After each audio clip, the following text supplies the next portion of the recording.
We continue now at the top of Daf Yud Gimel Amid Beis in Mesechet Kesuvos. This is Kesuvos Daf 13b.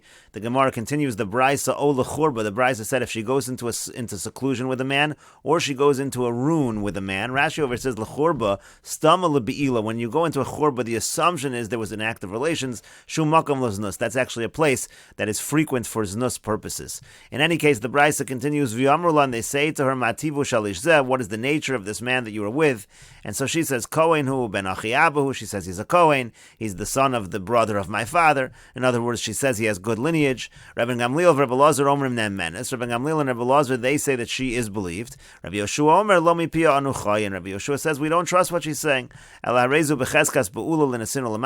we have to assume that she had relations with an Asin or a Mamzer, and she's disqualified. Unless she brings a proof to her words. So this Bryce essentially is very similar to the Mishnah we just had.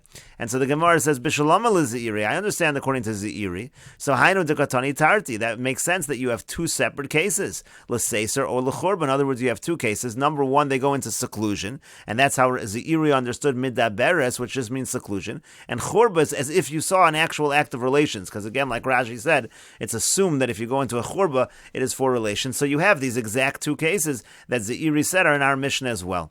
Ravasi do Amar Nivala, but according to Ravasi, who says that the first case of our Mishnah is Nivala, is the case where they actually saw the relations. So then in this Brisa, so Tarti Lamali, why do you have two separate cases in this Brisa? Why is there one case of seclusion and one case of a Churba? It shouldn't be that way. They should all be cases. There's only one case of Nivala.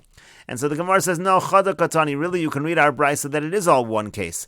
The way you should read it is L'Seiser de Churba. They went into seclusion in a Churba. It's all one case.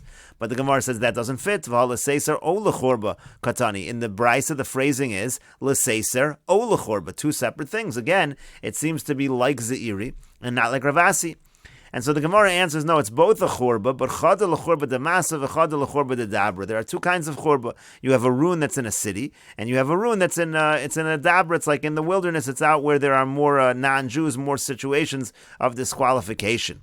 And that's what the Gemara explains. We need both kinds of churbas. Diyash mean churba de masa, because if we only had a case where she goes into a churba de masa, so b'hakam achshar Rabbi Gamliel, there it makes sense that Rabbi Gamliel would say that she's not disqualified to a kohen mishum derov ksherim etzla, because the majority of the people in the city are actually kosher. They wouldn't disqualify her. So that's why in that case it's more chance that it's going to be okay. But you might think in a churba de dabra you have some kind of rune out in the middle of nowhere, derov pesul and etzla, where the majority of people that are going to be there are going to disqualify her. So I might think that Rabbi Gamliel agrees with Rabbi Yoshua that she is disqualified. And the same the other way around. Maybe Rabbi Yoshua only disqualifies when it's bedabra. But if it's in the city, maybe he'd admit to Rabbi Gamliel. So that's why we need both cases, and that's how we can defend this brisa according to Ravasi. And the Gemara continues, Meisvei, we have another question, this from a Tosefta. Zu edus shoisha ksherula. It says that this is a situation where a woman is kosher to testify. In other words, if she's saying that she had relations, let's say, with someone that doesn't disqualify her, she's going to be believed, as Rabbi Gamliel says. Rabbi Yoshua omer einan menes. But again, like in our Mishnah, Rabbi Yoshua says, no, she's not believed to say that she's not disqualified. And the Tosefta continues, Amar lahem Rabbi Yoshua. So Rabbi Yoshua said to them, Iatem modim, don't you admit to me, b'shvuya shenishbis. Let's say you have a woman that's a captive, she's taken captive, v'yesh la edim shenishbis, and there are witnesses that she was taken captive, v'omeres tahorani, and she says, no, I'm still pure, I was not defiled, I wasn't violated. Don't you admit she'enan menes? Don't you admit in that case that she's not believed? Amrulo. So they said back to him, Aval, yes, we do admit that she's not believed in that case. And so Rabbi Yoshua says, hefresh yesh bein zu. So what's the difference between the two cases? How come by a shvu you don't believe her, but suddenly you believe her over here in a situation where, again, she's with somebody and she says she's not disqualified? And so to that they respond, Lazu yesh edim, very simple. Over there are edim that she was actually captured. V'lazu ein la edim, but over here there's no witnesses that she actually had relations. We saw her go in seclusion, but there's no witnesses of any any relations. So Amar Lahem, so he says back to them, what are you talking about? Af lazu yesh edim. Here there is witnesses that she had relations. Sharei kreisa bein shina. Just look, it's talking about the fact that she's pregnant. You could see it in her stomach that she's actually had relations. So what's the question? So therefore, here also it's clear that they had relations. So Amrulo, so they say back to him, no, Rova ovdei kochavim prutzim barayosem. When it comes to idol worshippers, most of them, they're going to be prutzim barayos, they're full of arayos, so in a case where she's taken captive, it is much more likely that in that case she was violated. So Amar Lehen, so he said to them, 1 second, Ein apotropos la'arayos. If somebody goes into seclusion, there is no one that can really be on watch, that can guard against that, and therefore you can assume that there was an act of relations. And then the Tosefta continues, Ba'med devar mamurim, when is all of this true? Be'edos isha begufa, when we're talking about the testimony about the woman herself. Avol edos isha bebita, but if the woman is testifying that her daughter was not disqualified, divrei hakol havlad shtuki. Everybody agrees the vlad is a shtuki, meaning to say we really have to treat it as though we cannot determine exactly who the father of this child was. And the Gemara first wants to understand exactly what is the back and forth in this Tosefta. Maiko amar lahu umaiko mahadrile. What exactly is he saying to them? What are they saying back? And so the Gemara explains, Hachi ko amrile. Here's what they're saying to him. Hashivtanu al hamuberes. Okay, we agree with you. You've given us a refutation when it comes to the woman that's pregnant. That we understand. There it's clear that she had relations. Matashivenu al medaberes. But what are you going to tell us about the seclusion case? You're strict on the woman even in the case where they're just in seclusion. Amar lahem. So he says back to them, medaberes hainu shvuya. I think seclusion is the same thing as being taken captive. It's the same thing. You didn't see an act of relations over there, so it's the same thing. Amrulo, they said to him, no, shani shvuya. It's different by taking captive, and that's what that line is in the Tosefta. The rovov tekochavim prutzim barayos, because most idol worshippers are full of arayos. In other words, it's obvious that they would have relations with her by the shvuya. You can't compare that to a regular case of seclusion. Amar lahem. So Rabbi Yeshua says back to them, hanami, no, here also in any case of seclusion, kevon destater, once they go into seclusion with one another, ein apotropos larayos. There's no one that can really guard against this act of relations against the arayos. In any case, if that's how you understand the Tosefta, so Katani Mihas Tarti, clearly this Tosefta has two separate cases. That's a machlokas from Gamliel and Rabbi Yeshua. Midaberes, umuberes. There's a case of midaberes, which seems to be seclusion, and there's a case of muberes, where she's pregnant, where it's clear that she had relations. And the Gemara says, you're right, to Yufta, to Ravasi, to Yufta. This Tosefta is indeed a refutation of Ravasi, because it is clear, like Zeiri, that there are two separate cases, and the first case is just a case of seclusion. And the Gemara says, V'tepukle, but 1 second, why don't we answer the following? Why not give a simple answer in terms of making a distinction between Shavuya and the other case? Why not answer as follows? To Hasam Rov P'sulan Netzla, over there the majority of people that she would be with would disqualify her. V'acha Rov Kasher Netzla, and simply say that over here, even if there was an act of relation, we can make a distinction and say that the majority of people that would be with her would not really disqualify her. And to that the Gemara says, Messiah Leila Rabbi Yeshua ben Levi. This Tosefta supports Rabbi Yeshua ben Levi by the fact that there is no such response.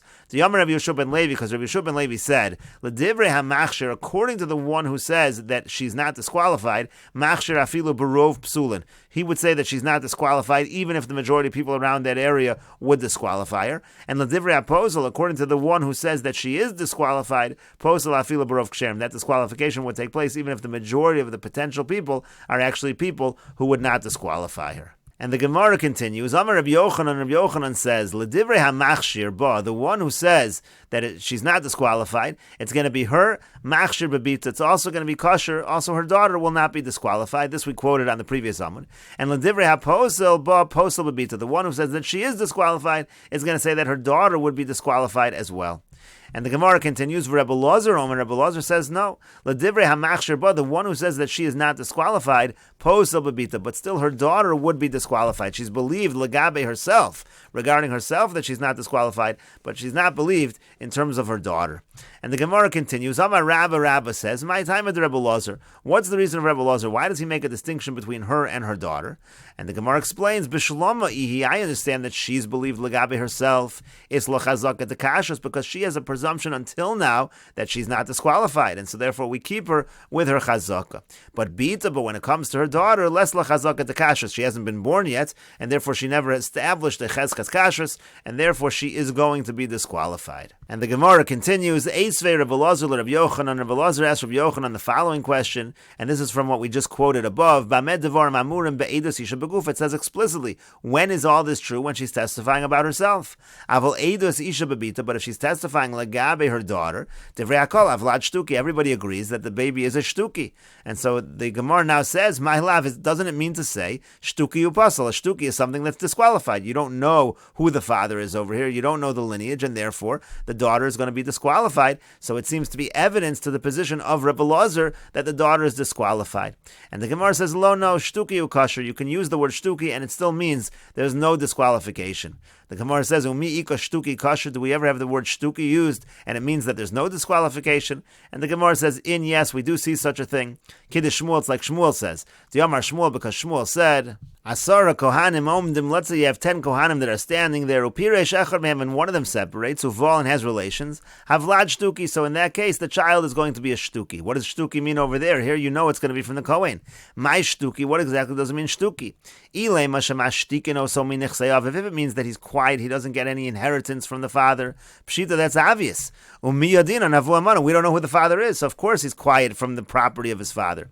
Elashamash shtikino so midin kahuna. Rather, what it means is that we quiet him from the din of kahuna. Rashi will explain all this. Because the pasuk says, it says for him and his children after him, bris kunas olam. Then there's a covenant of kahuna. Mishazaro miyuchas achrav. Only somebody who the child you clearly know comes from him, that's the person who gets the bris kahuna. But somebody who you can't clearly identify who their father is, even if you know it's a Kohen, so still in that case, they're not going to have the din kahuna. Rashi over here explains lo shtuki v'kosher. Again, we said that shtuki could still mean kosher. Kolomar, what that means is as follows: shtuki hu b'mixas. He's a little bit of a shtuki, meaning to say shim kohen haya. Let's say you have a case where shim kohen haya haboel. Let's say the person who had the act of relations was a kohen. Va'uber yeh zacher, and the male and the child, the baby, was a male. So meshaskin also midin kahuna. Like we just said, we're going to say that he doesn't have a din of kahuna kidel kaman, like we're about to say later on. So there is a din of shtuki there. There is some loss in terms of his status.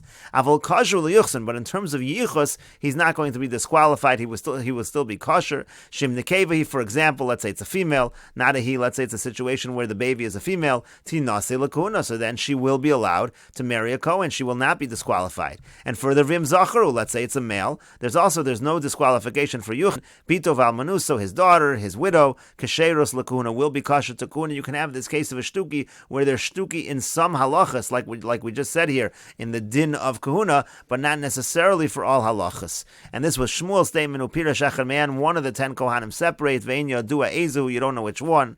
Havlad shtuki, the child is a shtuki. V'avavisha barlan ushami kohen kosher, but even though we know the father is certainly a qualified kohen, v'ayshtuki al karchach kosher liyuchsin, clearly this shtuki is okay in terms of yichus. V'im nekeva hi ru'uya l'kohen, if it would be a female, she'd be able to marry a kohen. V'kari le shtuki, you see that you can call a shtuki somebody who is not disqualified, and that's why this is not a question against Rabbi Yochanan, because when it says avlad shtuki, it does not necessarily mean lagabe yuchsin, because it just means midin kahuna. Shalo yavod avoda. Rashi explains, what does it mean there's no din kahuna on this person who's certainly a kohen? It means he's not allowed to do the avoda in the Beis Hamikdash, v'lo yochal truma, and also he's not allowed to eat truma. And the Gemara continues, Hahu Arus Varusasa, there was a case of a man and woman, and they were betrothed to one another. Dazu Lakame de Rav Yosef, and they came before Rav Yosef. He Amra Mine, now she says the child, she was the case over here, she's pregnant, she says the child is from him, it's from the man who is part of the Erison. V'hu Amar, and he says back, and we'll continue with this discussion in the next video, on Daf Yud Dalid Amud Aleph.